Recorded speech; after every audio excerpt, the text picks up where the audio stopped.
Hey everyone! Today I'm going to show you the medicine that I take and the dosage that I take.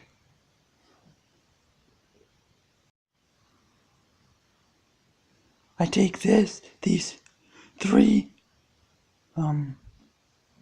Ticacin dofetilide capsules twice a day.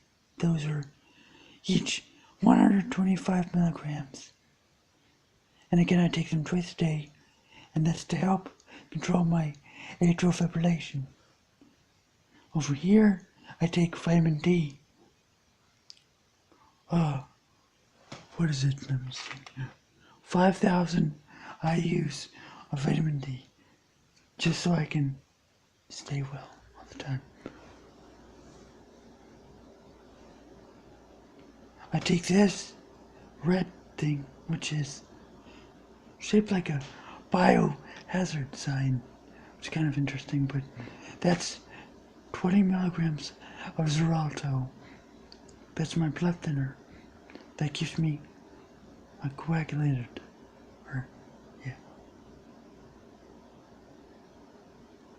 Or anticoagulated. Whichever one. Not sure exactly which one it is. But it keeps my blood thin. This one, right here, is my low dose or baby aspirin, which is 81 milligrams of aspirin, which I take. My doctor told me to take it for my platelets. I don't know why, but she told me to, so I'm gonna do it. I mean, obviously, I guess I need help in that area, so obviously that's why. So, those are the medicines that I take for my atrial fibrillation and whatnot. When I was talking about my Ticacin dofetilide, I said 125 milligrams. I meant to say micrograms. I'm sorry. I should have said micrograms, not milligrams. Now I'm going to show you how I condition my foot using a brick. Sorry, the camera got a little shaky there for a few minutes. I was walking down the steps. Okay, so I've placed a brick on the carpet there. You can all see it. Now, I'm only going to use my right foot because my left foot is has cuts on it from breaking bricks. I mean, not bricks, breaking boards. Sorry, which I mentioned in my previous video and showed you those cuts. Anyway, let me get down to this. So you how to do this. What you're gonna do is you're gonna step on the brick, then step off it somehow, so you can walk on like that. I'm just going in circles here, or you guys can even go straight. However you want to, just as long as you step on the brick, and step off the brick. On, off.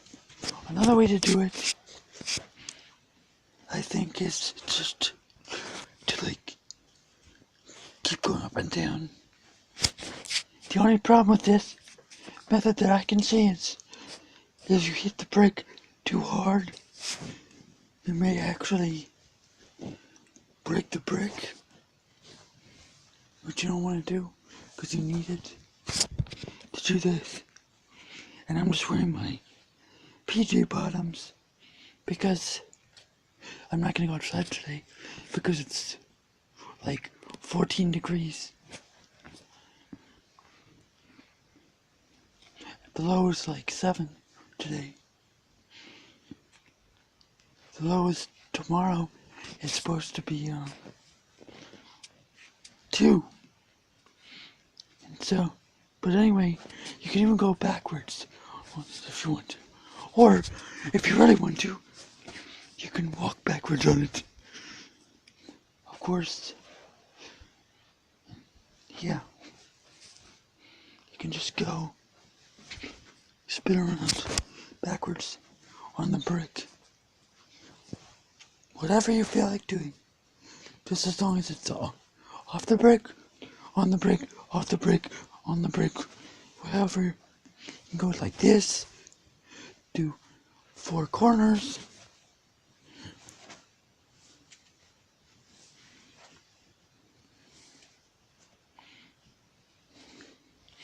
Do something like that. You can get creative like that if you want to. Something I want to show you is this board which is broken. This was the first board I ever broke intentionally. It was by accident too. I was in the parking lot of Lowe's, which is where I get my boards from. Sorry, I don't go to Home Depot to get my boards. I know a lot of people say that's the best place to go because they have good prices or whatever, but I don't know. Lowe's seems to have more boards that don't have too many knots in them. You all know knots are not a good thing if you're trying to break a board. They will make it hard to break. Anyway, so I broke this board. What I did was, outside in the parking lot, I just took it in my hand. I didn't even expect it to happen. Well, I thought it might, but I wasn't sure. I took my hand, I chopped it. Like karate chop. I was holding the board in my left hand. Took my other hand and went chop and on the board, and it just broke. Or it snapped and then broke easily. Anyway, showing you the other side of that board. So, anyway, note the break was with the grain. It's supposed to be very hard or impossible to break against the grain. I haven't tried that yet and actually gotten it to work, so I agree with them when they say that. Anyway,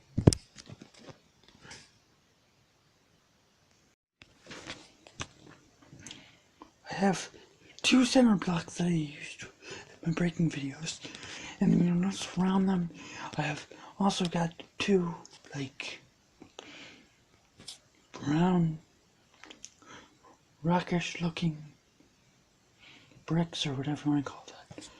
That's what I'm gonna use when I start to use spacers and break lots of boards with spacers, because obviously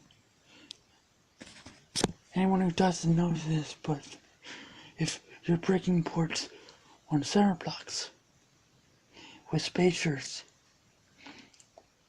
unless you're standing on the center block, if you're breaking like 8 or more, you're not going to be able to lift your leg up high enough to get the downforce to break the boards.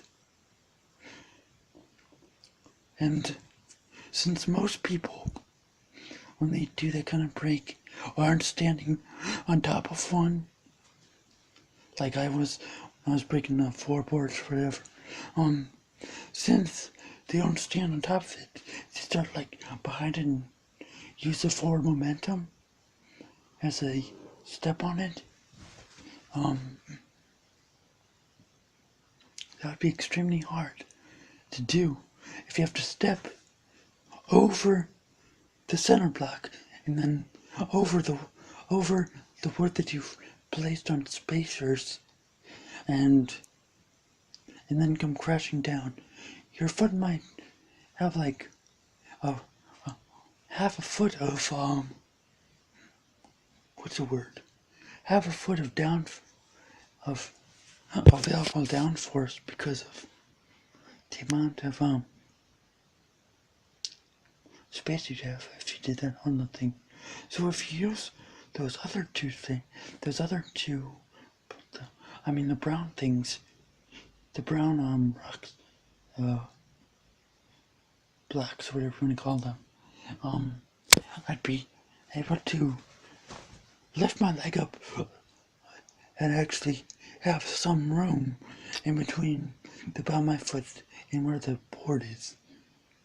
Because I don't plan on stepping on the block to break the boards or whatever. You understand what I'm saying? I hope.